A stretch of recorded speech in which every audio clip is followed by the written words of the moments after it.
পৃথিবীতে যারা সফল হয়, সফল হওয়ার তো অনেক মূল মন্ত্র থাকে, সফল হওয়ার অনেক ওয়ে থাকতে পারে। তো সফলতার একটা বড় উপায় হচ্ছে যারা আশেপাশের বিভিন্ন ঘটনার দায়কে নিজের কাঁধে নিতে পারে, তাদের সফল হওয়ার চান্সেস অনেক বেশি। এখন প্রশ্ন আসতে পারে, ভাইয়া আশেপাশের দায়কে নিজের কাঁধে নেওয়া মানে আসলে কি? আশেপাশের দায়কে নিজের কাঁধে নেওয়া মানে ফার্স্টে তোমার বাসায় এখন ইলেকট্রিসিটি নেই, ফার্স্ট ধরো যে নাই, তুমি বলতেই পারো যে ভাই আমার বাসায় কারেন্ট নেই, আমি আজকে পড়বো না, আমার এখন ভালো লাগছে না, আমি পড়বো না। তাহলে তুমি কিন্তু দায়টা নিজের উপরে নিলা না। তোমার বাসায় কারেন্ট নেই, সেটাকে তুমি মেনে নিয়ে যদি নিজে এখন পড়াশোনা শুরু করো, তো কারেন্ট নাই এইটা একটা এক্সকিউজ, ঠিক আছে, কিন্তু আমি সেটাকে নিজের কাঁধে নিলাম, ওকে কারেন্ট নাই, আমাকে একটু অন্ধকারেই পড়তে হবে, অন্ধকারে ক্লাসটা করতে হবে, একটু মোমবাতি ধরে তুমি ক্লাস করো, বা তোমার বাসায় যদি অন্য কোনো চার্জার লাইট থাকে সেটা দিয়ে তুমি ক্লাস করতে পারো। তো এটা হচ্ছে একটা ফ্যাক্ট যে আশেপাশের দায়কে নিজের উপরে নেওয়া। অথবা ধরো তোমার পাশে তোমার একটা বন্ধু আছে যার ফ্যামিলি থেকে তাকে প্রচুর সাপোর্ট দেয়, তাদের ফ্যামিলি ধরো অনেক সলভেন্ট, তার জন্য অনেক ভালো টিচার রাখতে পারে, তার জন্য অনেক বাসায় টিচার রাখছে, এরকম কিন্তু হতে পারে। কিন্তু তোমার ফ্যামিলিতে ধরো সেই সামর্থ্য নাই, সবার ফ্যামিলিতে থাকে না। তো তুমি করতেই পারো যে আমার আব্বু আম্মা আমাকে অনেক ভালো টিচার দিচ্ছে না, আমি অনেক ভালো খাবার দাবার খেতে পারছি না, আমি ভালো স্কুলে পড়তে পারছি না, তার মানে আমার পড়াশোনা খারাপ হবে। কিন্তু তুমি যদি সেইটাকে দায়টাকে নিজের উপরে নাও যে হ্যাঁ, আমার আম্মু আমার আব্বু যেহেতু আমাকে ভালো টিচার দিতে পারছে না, সেইটাকে আমি নিজের উপরে নিয়ে আমি একটু বেশি পড়াশোনা করবো, ও যদি 3 ঘন্টা পরে আমি 5 ঘন্টা পড়বো। অথবা ধরো যে তোমার আব্বু আম্মু তোমার জন্য অনেক দামি জামা কাপড় দিতে পারছে না, অনেক ভালো খাবার দিতে পারছে না, এরকম হতে পারে। তুমি যদি সেটাকে নিজের কাঁধে নিয়ে তুমি যদি ওইটা মিটিগেট করার জন্য বা ওই জিনিসটাকে তুমি নর্মাল করার জন্য বা ওইটাকে মেটানোর জন্য তুমি যদি আরেকটু ভালো পড়াশোনা করো, দেখবে এই জিনিসটা কিন্তু মেনে নিবে। অথবা ধরো তোমরা যারা অনেকে ঢাকায় থাকো, তো অনেক সময় দেখা যায় আমরা কোথাও দেরি হয়ে গেলে আমরা বলি যে হচ্ছে জ্যামে পড়ে গেছিলাম, জ্যামে আটকে গেছিলাম। এই যে তুমি যখন বলবা কোথাও এক্সকিউজ দিয়ে বলবা যে আমি জ্যামে আটকে গেছিলাম, এর মানে হচ্ছে তুমি কিন্তু দায়টা নিজের উপরে নিচ্ছ না। তুমি তো জানো আসলে ঢাকায় জ্যাম থাকে, তাই না? তো তোমার কি করা উচিত ছিল? তোমার একটু আগে রওনা হওয়া উচিত ছিল, বাসা থেকে একটু আগে বের হয়ে তারপরে তুমি সময় মতো এখানে আসতা। তো তুমি যদি একটু আগে রওনা হইতা, তার মানে কি ঢাকায় যে জ্যাম আছে এটা তুমি জানো, এবং সেইটা মেনে নিয়ে তুমি একটু আগে রওনা হচ্ছ, তার মানে আশেপাশের দায়কে নিজের উপরে নিচ্ছ।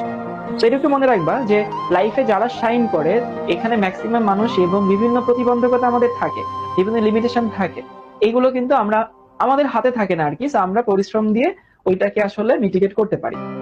আরেকটু কথা তোমাদেরকে বলি যে ধরো পৃথিবীতে মানুষ শাইন করার পেছনে যে কোনো সেক্টরে 4টা প্যারামিটার আছে। এই 4টা প্যারামিটারের মাধ্যমে মানুষ লাইফে সফল হয় যে কোনো সেক্টরে। একটা হচ্ছে তার মেধা, কিছু মানুষ বাইবর্ন অনেক মেধাবী থাকে।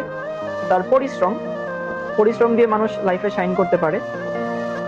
এরপরে হচ্ছে তার সারাউন্ডিংস বা পরিবেশ, সে কেমন পরিবেশে বড় উঠছে, আশেপাশের মানুষগুলো কেমন, এবং তার ভাগ্য বা সৃষ্টিকর্তার তার উপরে যে রহমত সেইটা। এই 4টা জিনিস একটা মানুষ আসলে লাইফে সফল হওয়ার জন্য দরকার। কারণ কিছু কিছু মানুষ আছে বাই বর্ন অনেক মেধাবী, সবাই হয়তো মেধাবী না। আবার কিছু মানুষ অনেক ভালো পরিবেশ পায়, কারণ তার ফ্যামিলি অনেক ভালো সলভেন্ট ফ্যামিলি, ভালো পরিবেশ পাচ্ছে, দূষিত পরিবেশ না, সে ভালো টিচার রাখতে পারছে, এমন হতে পারে। কারো ভাগ্য খুব ভালো, অল্প পরিশ্রম করেও সে ভালো করতে পারছে। কারণ হচ্ছে কারণ তার ভাগ্য ভালো করছে, তার উপরে আল্লাহর রহমত আছে, অনেকের দোয়া আছে। এখন আমাকে একটু বলো তো, এই 4টা প্যারামিটারের মধ্যে একটা মানুষের হাতে কোনটা আছে? বা ধরো আমি যদি হই তাহলে আমার হাতে আসলে কোনটা আছে? প্রথমটা নিশ্চয়ই আমার হাতে নাই, কারণ আমি মেধা কতটুকু মেধা আমার আছে এটা আমি কখনোই চেঞ্জ করতে পারবো না। আমি বাইবর্ন যতটুকু মেধা নিয়ে জন্মাইছি ওইটাই আমার। আমি পরিবেশটা চেঞ্জ করতে পারবো না, কারণ আমার আশেপাশে পরিবেশ আমার ফ্যামিলি দিবে, আমার সমাজ দেবে, এখন সেটাও তো আমি চেঞ্জ করতে পারবো না, আমার ভাগ্যটাকে আমি চেঞ্জ করতে পারবো না। তো আমরা আসলে আমাদের হাতে আছে হচ্ছে এই 2 নম্বরটা, পরিশ্রম। সেই জন্য কখনো যদি মনে করো যে তোমাকে সাকসেসফুল হতে হবে, যেহেতু এই 3টাও অনেক বড় প্রভাব রাখে, বাট ওই 3টা আমাদের হাতে নাই, আমাদের হাতে আছে পরিশ্রম। তুমি যে কোনো সেক্টর, তুমি পড়াশোনা করো, তুমি বিজনেস করো, তুমি জব করো, তুমি যাই করো, তুমি যদি পরিশ্রম না করো, সেখানে যদি মেহনত না দাও, সেখানে কি তুমি ভালো করবো না? এই যে কিছুক্ষণ আগে কে জানি বললো কেমিস্ট্রি বোরিং, কেমিস্ট্রি বোরিং কিন্তু পড়তে হয়। এই যে বললাম না, তোমাকে আসলে মেনে নিতে হবে কেমিস্ট্রি বোরিং, বাট পড়তে হবে। তোমার কাছে মনে হতে পারে যে হ্যাঁ আমি আমার ফ্যামিলি ভাইয়া ভালো টিচার দিচ্ছে না, আমাকে ভালো টিচার পাচ্ছি না, আমি আমার বন্ধু তো বাসায় টিচার দেখে পড়ে। তো ফ্যাক্ট হচ্ছে তোমাকে মেনে নিয়ে তারপরে পরিশ্রম করতে হবে, এই জিনিসগুলোকে মাথায় রাখবা। সাফল্যের কোনো শর্টকাট নাই, পরিশ্রমের কোনো ওয়ে নাই, ওর কোনো অল্টারনেট নাই। সাফল্য পরিশ্রম দিয়ে আসে। হ্যাঁ, কিছু মানুষের মেধাবী থাকে, এটা খুবই এক্সেপশনাল কেস।